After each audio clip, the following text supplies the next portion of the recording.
Good morning. Hey, you guys. Um, Lots going on here this morning. Wow, busy house.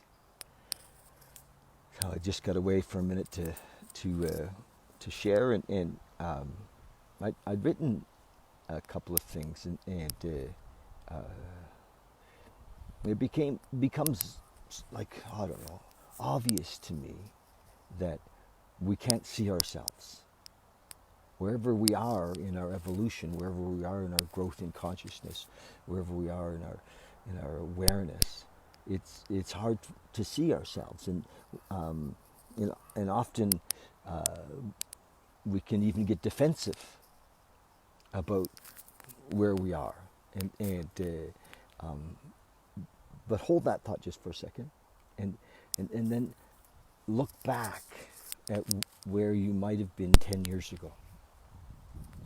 And if you've been on a path of consciousness, or a path of seeking, if you will, or a spiritual path, then certainly things have changed in 10 years. You have evolved. We have evolved. And so you, me, us, we're not the same person in a way that we were on from the psyche level, from the persona level that we were 10 years ago. Some of us have grown tremendously, and and look back at where we were 10 years ago and think, my gosh, I didn't know shit.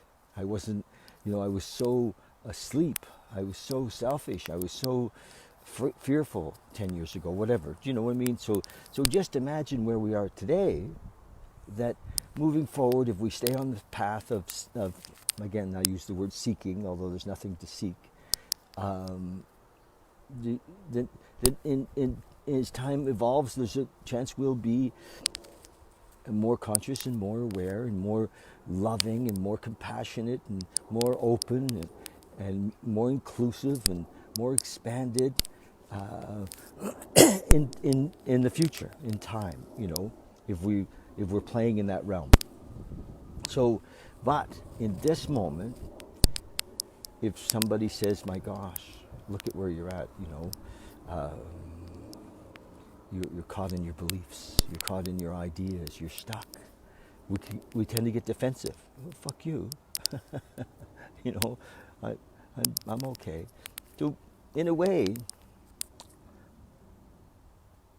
we are okay, exactly where we are. Not in a way. The truth is, we are exactly okay where we are. We're meant to be exactly where we are in this moment. And when we accept this moment as being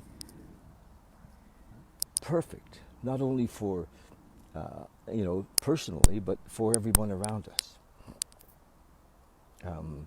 I got to work with a fellow earlier this week, who was going through such trauma about his son, and how his son, in his mind, was a, hopeless addict and alcoholic, and that his son was in some way a failure because of that, and I shared with him that his son was living his life. That's his son's life.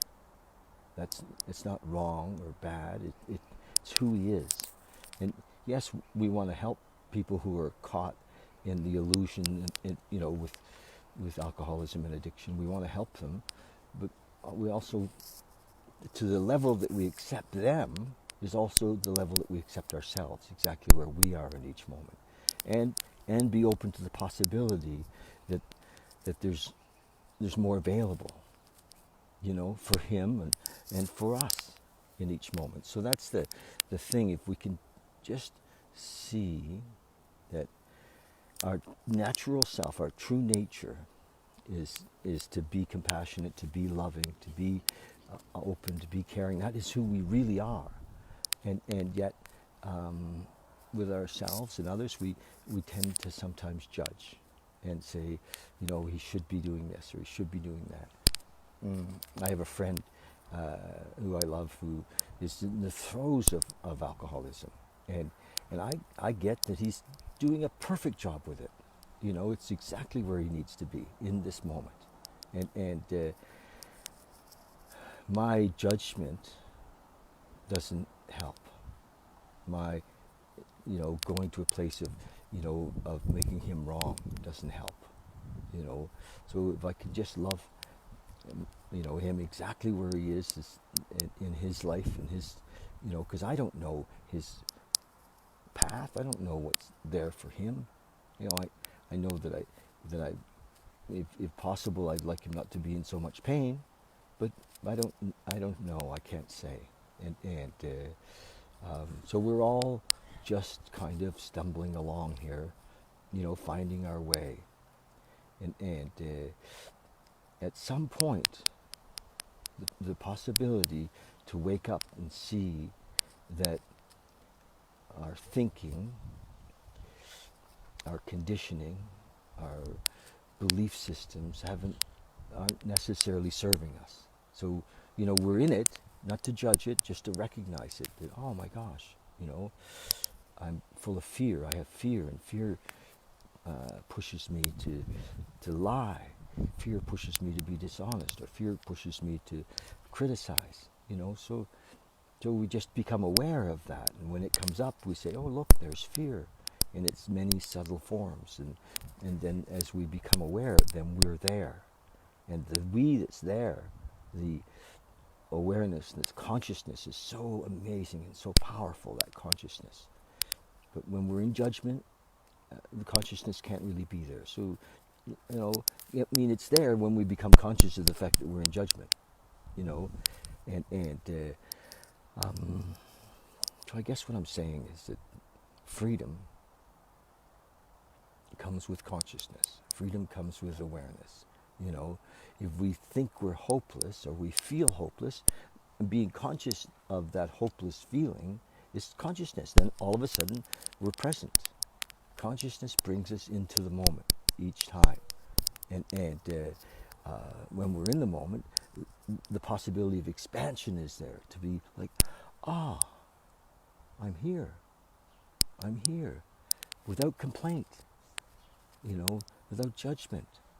And when judgment comes in, to see it, oh look, there's judgment again. Huh. The idea, the belief that we should be somebody else, or we should be better, or we shouldn't be, who we are, is a lie. We are who we are in this moment. Be with that. Feel that. Experience that.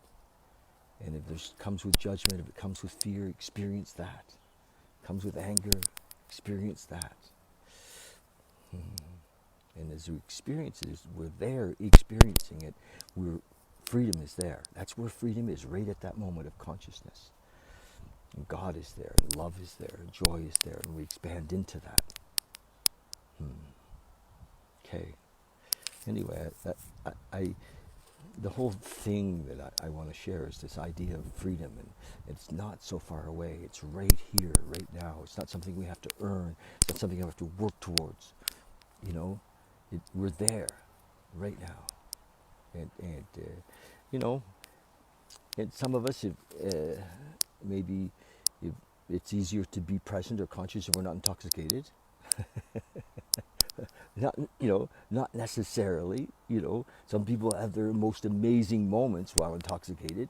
It's just that for us, for the alcoholic and the addict, it doesn't seem to work long term. And we wake up and we realize, holy fuck, this is not working. And no shame in that. When we realize, look, this is not working, I need to maybe pick another path. I need to pick another path. And I have lots of friends who gave it their whole effort to really go into their addiction and their alcoholism, and they were very good at it. When they reach that point, though, where they say, you know what, this is just not working for me anymore. There is then, it can be a turning point, a fresh start, if you will. It's like, oh, I got it. So, awareness of the fact that this is not working anymore is the key. Being aware, oh my gosh, this is not working anymore. However it is that we're living. I used an example this morning of imagine that you're an electrician, and you've been a good electrician for many, many years, but somehow arthritis has crippled up your hands, and you just can't work the tools anymore. So you don't keep trying to be an electrician. You say, well, this is not working anymore. I need to find something else that I can experience or play in, or, and it may be telling stories, or it may be all kinds of things that who knows what's next when we decide that because of circumstance we can't be on that path anymore. So lots of possibilities will then awaken when we say, that's it, I'm done. But we won't see the possibilities until we say, that's it, I'm done. I'm done with whatever it is that, whether it's addiction, and prayer brings us into this new vibration, this higher vibe, right? Freedom. Is it September 4th or 5th? 4th. Look at that, September 4th. Look at that. Thank you. I love that crow. He's in all of my videos. He's in all of my videos. I have some friends here with me this morning, just, and we're all making changes. It's a turning point in lives every day if we see it, right? Yes, it's like, oh my gosh, wow. Okay, step 4, or September 4, thought for the day. He starts with musts. I'm not much of a must man, but we'll go with what. I'm a must man? Yeah. Oh. Trevor There's says, a bunch of musts in the book, big book. there is, Yeah. yes. Trevor set me straight. There are musts. No, it's not. Okay.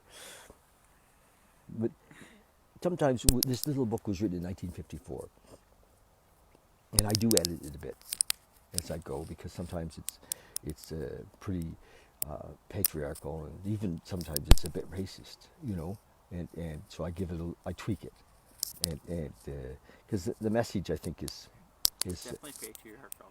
yes, definitely, yeah. Okay. If a man does this, then a man does that. Pretty patriarchal. Okay, go ahead. Thank you, Trevor. It says we must be careful never to show intolerance or hatred of drinking as an institution. Wow. Isn't that right with what we're doing today? We're accepting, we're not showing intolerance. Well, I'm not very fond of people drinking in my house, but other than that. Not okay, yeah. Okay, go ahead. Intolerance or hatred of drinking as an institution. Experience shows that such an attitude is not helpful to anyone. We are not fanatics or intolerant of people who drink normally. Oh, of people who drink normally. Oh, okay. Every prospect is relieved when he finds we are not witch burners. Temperate drinkers, drinking is okay, but we alcoholics can't get away with it. Seems that's true, isn't it? And no alcoholic likes to be told about alcohol by anyone who hates it. We shall be of little use if our attitude is one of bitterness or hostility. Great tip when working with others. Great tip. My coffee's so good. Here we go. Meditation for the day. It's always good. Meditation for the day. It's great to have you back, Trevor. You haven't been here for one of my readings in quite some time. Yeah, I know. Yeah. Meditation for the day. Not Trevor Gemmell. Just broke my leg. Do not become encumbered by petty annoyances, it says. Never respond to emotional upsets by emotional upset. Never respond to emotional upset by emotional upset. That's a hard pill to follow. That's okay, Trevor. I'll read it again for you in a bit. Try to keep calm in all circumstances. Try not to fight back. Call on the grace of God to calm you when you feel like retaliating. Look to God for the inner strength to drop those resentments that drag you down. If you are burdened by annoyances, you will lose your inward peace, and the Spirit of God will be shut out. Try to keep peaceful within. So there's his tips. Yeah, those are 1954.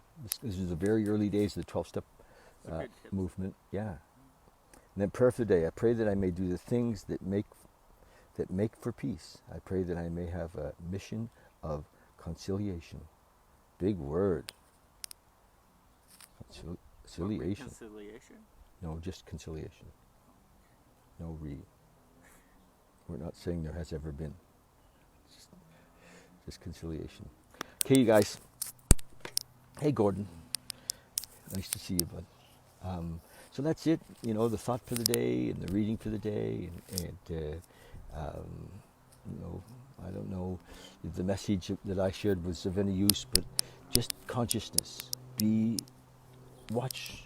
It's hard to see ourselves. It's almost impossible to see ourselves. So in each moment, look for when stuff comes up. Fear. There's in the book, in the fourth step, it tells us what to do. We ask to have fear removed. Resentment and anger, it tells us in the fourth step again what to do with that. So just there's little tips on how to live in it, and as we ask for have fear removed, eventually it goes away. It goes away. We do the work, and fear is removed, and we're not living a contracted, worried life. Well, what will happen if I do this, or what will happen if I do that, or oh my God, who's going to pay the rent? Right? Because that's where we've all been when we're caught in it. Okay, love you guys. And be the ambassadors of love, right? Ambassadors of love, and you are. It's your natural state. Breathe, be present, and love. Okay, love you guys. We'll talk soon. Cheers.